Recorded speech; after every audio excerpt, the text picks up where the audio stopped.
around 31 weeks. I went into preterm labor when they were born.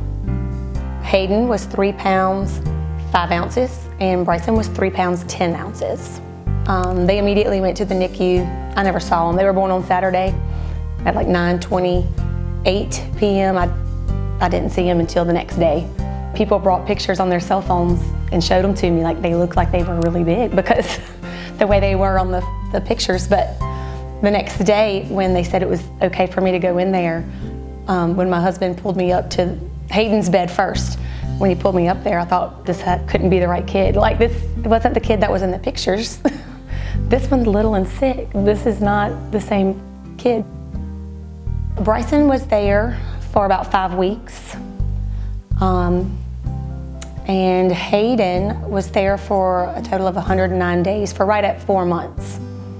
Hayden, well, we knew from our 20 weeks ultrasound with maternal fetal medicine that he had situs inversus with dextrocardia, which means his heart and all of his internal abdominal organs are mirror imaged.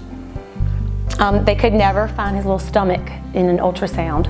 He had his first surgery a week after he was born. He was still 3 pounds, but he had already coded, so we knew we had to do something. And then about another month later, he had his next surgery, which was for finishing the rest of the repairs, getting his gastrostomy, his feeding tube fed into his stomach. So he spent his time mostly in recovery.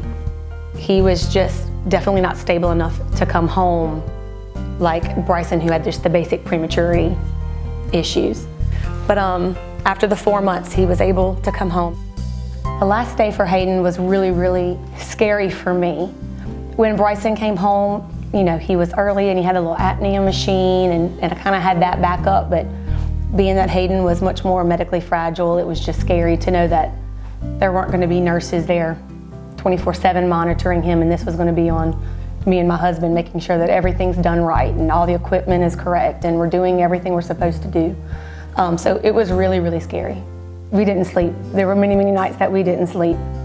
About 3 years after we left the NICU, he was able to get his feeding tube out. But after he got his feeding tube out, he was able to do all the same things that everybody else did.